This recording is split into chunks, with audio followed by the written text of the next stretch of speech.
Dalam 2 hari ini, Saudara, Presiden Joko Widodo bertemu dengan sejumlah tokoh dan mengajak mereka untuk berinvestasi di Ibu Kota Nusantara, IKN.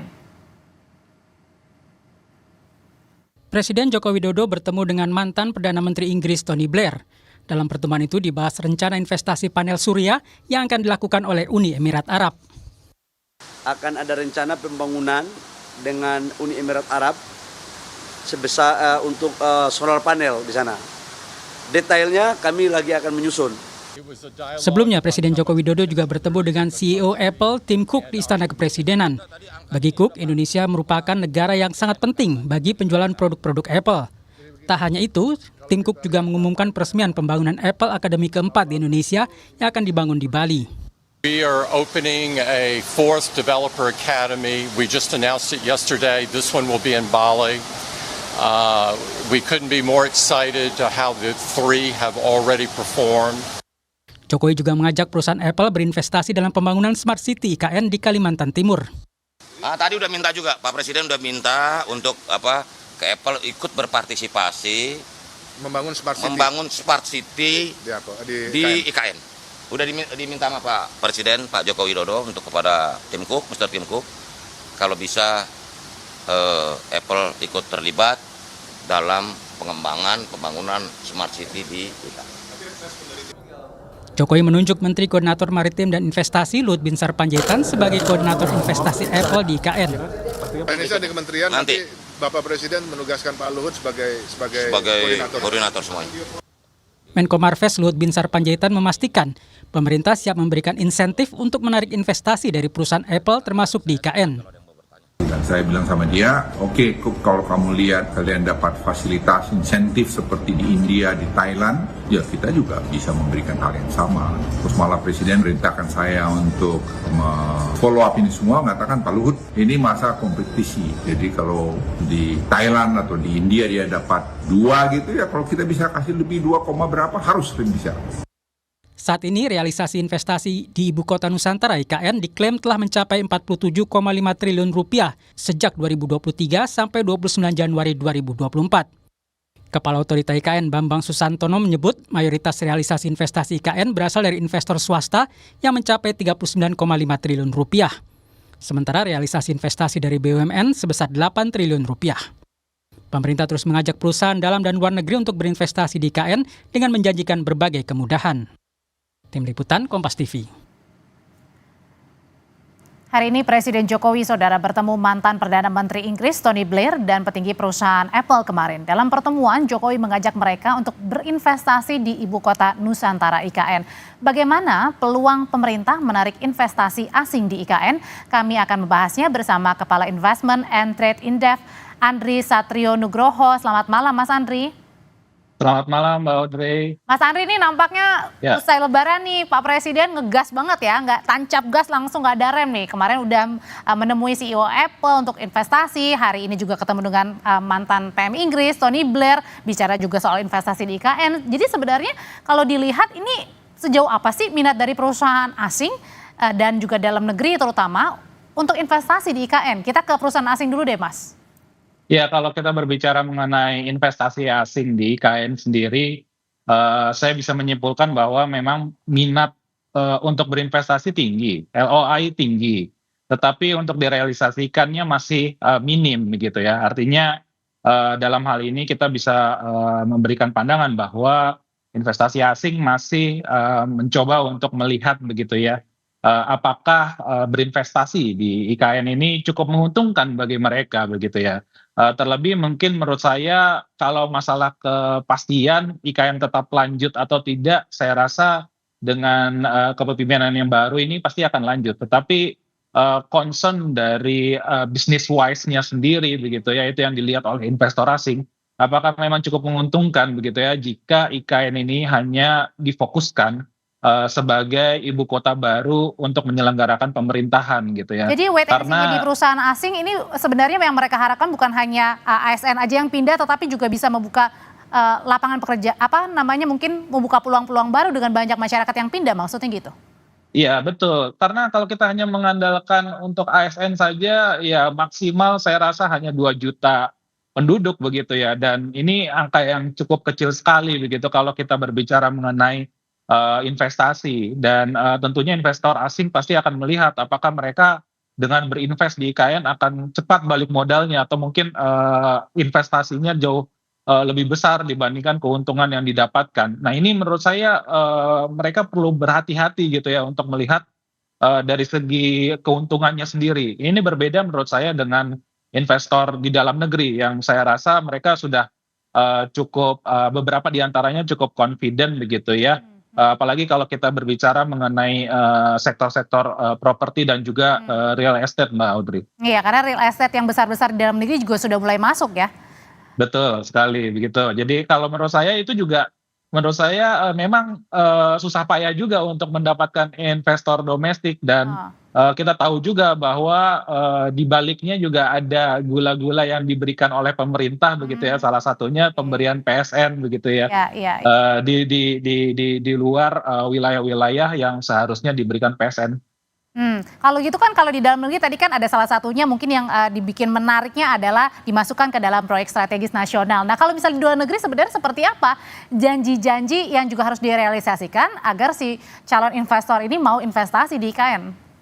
Ya, pertama yang paling krusial dan juga menurut saya pertaruhan dari Menteri ATR BPN sendiri begitu ya, yaitu adalah persoalan lahan, Mbak Audrey, karena kita melihat bahwa masih ada persoalan hingga 2086 hektar lahan di IKN yang masih belum clean and clear. Nah, menurut saya investor tidak ingin melihat bahwa mereka masih berhadapan dengan masalah lahan ini. Mereka ingin datang berinvestasi, lahan sendiri sudah clean and clear, dan mereka juga tidak mau bersusah payah begitu ya mengurusi hal tersebut. Nah, ini yang menurut saya juga harus diberikan kepastian bahwa investor bisa datang begitu ya dan berinvestasi di sana tanpa ada persoalan-persoalan terkait dengan masalah dasar seperti lahan begitu, Mbak Audrey. Mas Andri, kalau gitu, kalau misalnya mungkin saja investor asing ini masih berpikir 2-3 kali, mungkin berkali-kali untuk mau investasi di IKN. Kalau gitu pertanyaannya, kalau tidak atau tanpa investasi investor asing, mungkin nggak kalau hanya di dalam negeri saja memadai untuk di IKN? Kalau dikatakan mungkin atau tidak, mungkin begitu ya Mbak ya. Tetapi dalam hal waktunya begitu ya. Jadi kalau kita berbicara mengenai waktu, saya rasa keinginan Pak Presiden IKN ini segera terwujud begitu. Tetapi kalau kita hanya mengandalkan pertama dari segi APBN, yang kedua adalah investor domestik, yang tentunya nilai investasinya tidak sebesar investasi asing, maka kecepatan dalam membangun IKN bahkan menjalankan pemerintahan di IKN itu semakin lama. Dan tentunya menurut saya semakin lamanya IKN itu nantinya tidak terisi begitu ya, itu juga malah menimbulkan biaya yang harus ditanggung oleh pemerintah begitu. Dan menurut saya ya pada akhirnya segala cara dilakukan oleh Pak Jokowi bagaimana agar investor swasta bisa segera menanamkan modalnya di dalam negeri. Tentunya ini menurut saya juga harus didorong langkah-langkah yang cukup bisa extraordinary lah, saya bisa sebutkan seperti itu. Misalnya pemerintahan selanjutnya, presiden selanjutnya berkantor lah di IKN. Nah, kira-kira kalau misalnya berkantor di IKN, saya rasa investor pasti akan merasa bahwa oh ini IKN pasti akan jalan begitu ya, dan akan cukup serius. Berarti kalau gitu transisi kepemimpinan ini juga bisa mempengaruhi dong, mau atau tidaknya nih minat investor asing terutama.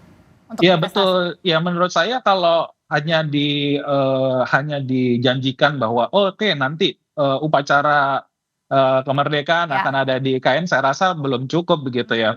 Saya rasa puncak kepemimpinan Pak Presiden sendiri atau presiden yang baru gitu ya, itu bisa berkantor di sana dan juga wakil presiden berkantor di sana, saya rasa akan menambah daya gedor begitu ya dalam hal ini untuk mendapatkan investasi baru begitu, karena dari segi confidence dari investor pasti akan meningkat dari itu.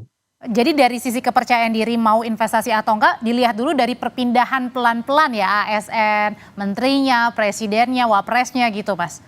Betul, karena tidak banyak sebetulnya saya bisa katakan ASN yang mau ikut serta secara volunteer bahkan ya untuk berpindah ke IKN. Itu problem sendiri mungkin jangan-jangan ya? Betul, menurut saya ini yang harus diselesaikan juga begitu, bahwa investor juga melihat, investor asing terutama melihat bahwa ini masa transisinya juga masih cukup lambat. Bahkan kemarin kan kita tahu bahwa yang ditargetkan Maret 2024 ASN berpindah di sana, ini juga dimundurkan gitu ya. Dan ini yang menurut saya juga menjadi sinyalemen bagi investor bahwa apakah mereka akan untung gitu ya dengan berinvestasi di sana, manakala faktor yang cukup utama penduduk yang di sana yaitu ASN sulit untuk berpindah. Nah, kalau puncak pemimpinannya sudah berpindah, misalnya presiden berpindah ke sana, saya rasa semuanya pasti akan mengikuti. Dan ini menurut saya jadi salah satu faktor penggerak yang akan cukup masif gitu ya, manakala kita ingin mengejar kecepatan investasi dari IKN itu sendiri. Sebenarnya mimpi dari IKN ini akan dibuatnya seperti apa sih Mas? Kalau dilihat-lihat kan ini juga ya dari Tony Blair Institute katanya akan membantu percepatan transformasi digital pemerintahan, kemudian juga pembuatan panel surya di IKN yang katanya juga akan didukung oleh Uni Emirat Arab. Seperti apa sih nanti? Ya, menurut saya gini ya, selama investor asing tidak dijanjikan keuntungan yang cukup besar, dan dalam hal ini kalau kita berbicara mengenai sektor pemerintahan, ya saya rasa untungnya tidak akan cukup besar gitu ya. Berbeda kalau kita berbicara mengenai bagaimana membangun kota bisnis. Saya rasa investor sangat lebih percaya diri dengan melakukan hal tersebut gitu ya. Tetapi kalau kita berbicara mengenai pemerintahan, nah di sisi mana, di sisi bisnis mana yang bisa memberikan confidence bagi investor asing. Nah tentunya saya melihat bahwa dari IKN sendiri kemungkinan besar mereka akan menggunakan atau membangun begitu ya sektor-sektor bisnis yang ada di sekitaran IKN. Nah ini yang menurut saya jadi salah satu faktor penggerak sendiri ya bagi investor asing. Mereka bisa berinvestasi di sana dan tentunya mendapatkan keuntungan di sana. Kalau hanya bergerak di sektor pemerintahan, saya rasa sangat kecil untuk mendapatkan keuntungan gitu ya, Mbak. Karena bagi perusahaan pasti akan menghitung juga ya berapa profit yang akan bisa didapat gitu ya. Yes, betul sekali Mbak. Apalagi kalau kita berbicara mengenai membangun kota dari nol begitu ya. Dan ini jaraknya jauh sekali dari pusat kota sebelumnya. Berbeda kalau kita berbicara mengenai negara-negara lain, misalnya dari negara Mesir yang memindahkan dari Kairo ke New Kairo-nya itu sendiri. Banyak investor berusaha juga untuk berinvestasi di sana karena mereka cukup confidence dari segi jarak tidak terlalu jauh, tidak build dari scratch juga, tidak mulai dari nol juga begitu ya.